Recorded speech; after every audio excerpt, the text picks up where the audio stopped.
Welcome back, everybody. We're diving into something kind of a head-scratcher today. Oh, yeah. It's about the Apostle Paul and, well, his right to get paid for doing ministry work. But then, why he chooses not to take any money. Right.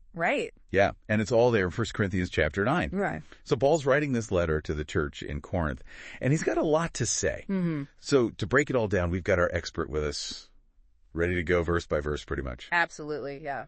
I think people might be surprised what Paul's really getting at here. All right, well, let's jump right in. So, Yeah. 1 Corinthians 9, Paul comes out strong, kind of saying, hey, I could be getting paid for this, you know? Was that like a normal thing back then? Oh, yeah, it definitely Well, was. it's expected. Yeah, it wasn't just a casual, toss a few coins in the hat kind of thing. Oh. It was, there was a real understanding that ministers should be financially supported, both like kind of practically and from a sense of, Jewish law, common sense, kind of all of that combined. So if you're Paul and you're traveling all over starting churches, spreading the word, you're saying he had a right to expect some kind of compensation. Exactly. And he starts out with all these rhetorical questions in the first few verses. Yeah. Like, am I not free? Am I not an apostle? Haven't I seen Jesus? Like, he's laying out his credentials, almost like he's saying, if you're going to question my authority here, look at the results.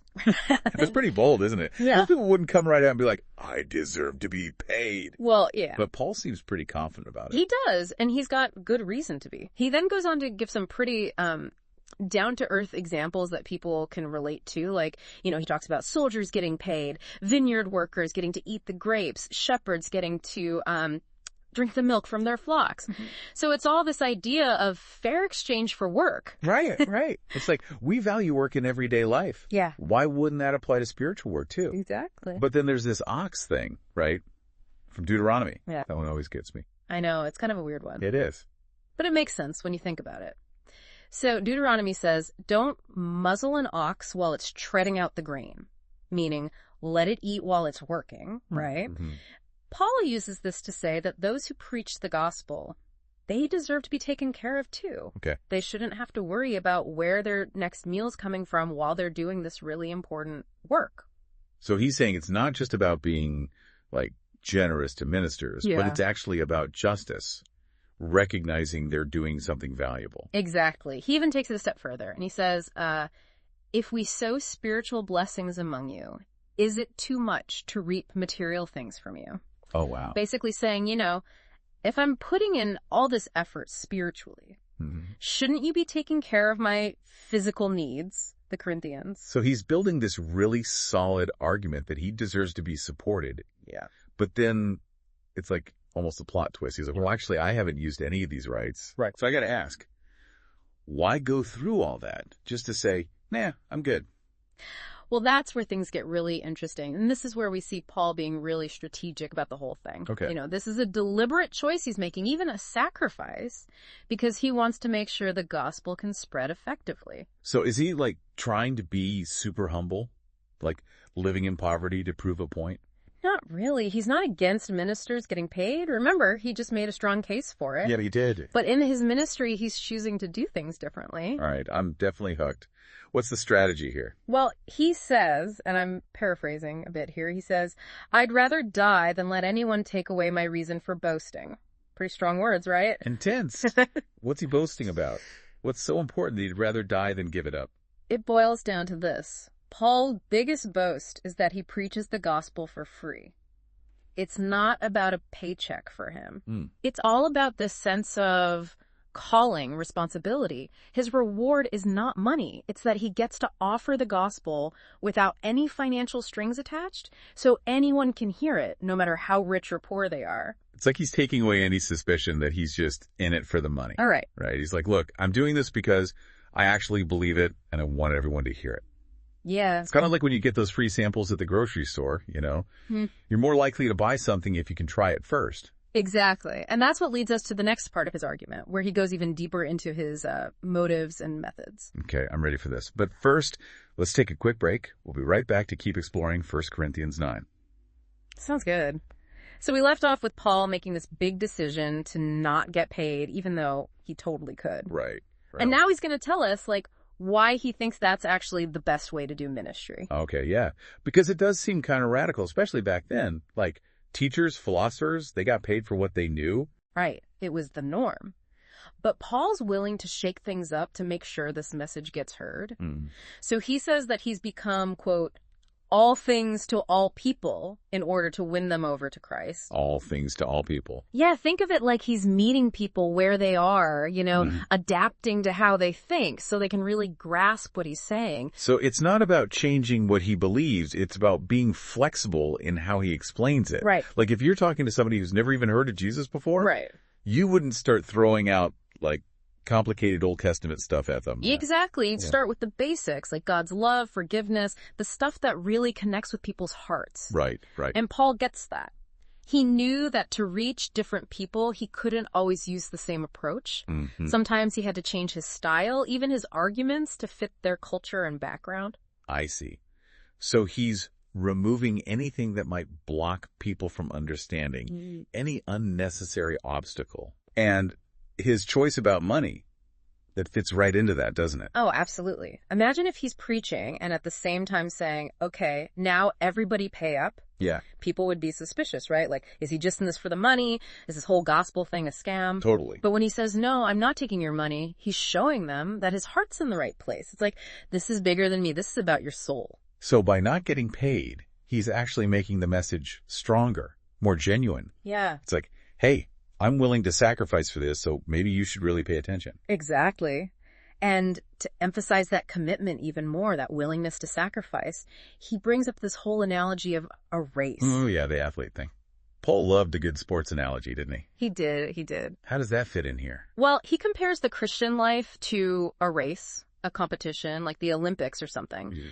And just like an athlete trains hard and pushes themselves to the limit to win the prize, Christians are called to live with discipline, focus, endurance, especially when things get tough. So it's not enough to just, like, sit back and say, I believe. It's about really living it out every day. Yeah. Like every day there's a new hurdle to overcome, a new challenge to face. Right. But then Paul points out a really important difference between these two kinds of races. Okay. Athletes, they're competing for crowns that will fade away, right? Medals, trophies, they rust, they get lost, whatever. Temporary. Exactly. But Christians, Paul says, we're running for an imperishable crown, an eternal reward, something that lasts forever. That puts things in perspective, for sure. Like, yeah, maybe getting a promotion at work would be nice, but compared to eternal life, it kind of doesn't matter as much. That's right. It's a reminder that our biggest goal should be something that goes way beyond this earthly life.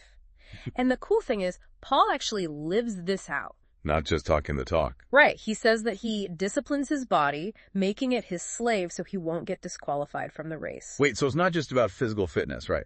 No, it's about self-control in all areas of life. Resisting temptation, making the hard choices that line up with his faith, even when it's tough. Okay. He's showing the Corinthians and us what it really means to run this race with passion and dedication. And that all ties back to his decision to forego financial support, right? Oh.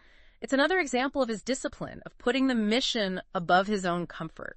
I'm starting to think about, where I'm putting my own energy and focus.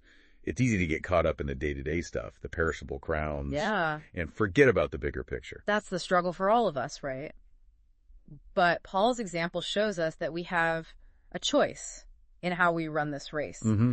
Are we going to chase after the things that fade away or invest in something truly lasting? This has been great. I feel like we've really gone deep here, not just explaining the text, but like getting at something way bigger. I agree. So as we wrap this up, what would you say is the most important thing for people to take away from this deep dive into 1 Corinthians 9? If I had to pick just one thing, I'd say, don't underestimate the power of selfless service. Paul shows us that sometimes the actions that have the biggest impact are the ones that cost us something.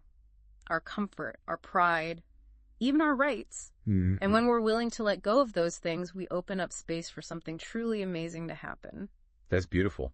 It's definitely a challenge, but it's also an invitation to live a more meaningful life. Yes. One that's focused on something bigger than ourselves. And who knows? Maybe in letting go of our rights, we might actually discover something even more valuable. Okay. A deeper connection with others, a stronger sense of purpose, a legacy that lasts even after we're gone. Just like Paul. That's a good word. Yeah. And to our listeners out there, thank you so much for joining us for this deep dive. Yes, thanks for listening. We hope it's given you some new things to think about, maybe even do some soul searching. And until next time, keep exploring, keep questioning, and keep diving deep. So just to kind of sum up what we've been looking at, when Paul decides he's not going to take money for his ministry, it's not about like living in poverty or anything like that. It's about strategy. It's about passion for spreading the good news, the gospel, in a way that really works. Yeah, and it pushes us to think, doesn't it? Yeah. Are there places where we're holding on to our rights, playing it safe, when maybe we should be letting go for something bigger? It's like there's times when I know I should help someone, but it's going to be a pain, Cost me something. What if I acted more like Paul?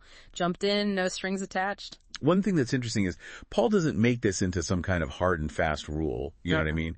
He's big on becoming all things to all people. Right. So it's not that he's against any minister ever getting paid. It was about what made sense right then to get the job done. So being adaptable. Okay. Looking at each situation and asking, what's going to help people actually hear this message? Exactly. Sometimes it's about money. Sometimes it's about finding common ground. Sometimes you got to learn a whole new language, literal or like just how you talk to people. It's about changing ourselves so that the message can get through. Yeah. It's humbling, but it's also powerful because it means we're not stuck. We can choose to build a bridge, not a wall. So as we wrap this up, what's the one thing you really want our listeners to walk away with from this whole look at 1 Corinthians 9? If I had to pick just one, don't underestimate what selfless service can do.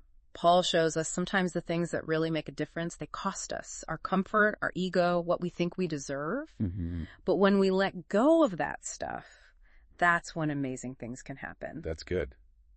It's tough, but it's also exciting. It's about living for something bigger. And maybe when we let go of our rights, we find something even better, like stronger relationships, a clearer purpose, something that lasts way beyond our own lives, like Paul. Well said. And to our expert, thanks for walking us through this. And to everyone listening, thanks for joining us on this deep dive. We hope it's given you some new ideas, maybe even challenged you a bit. Keep exploring, keep asking questions, and we'll see you next time.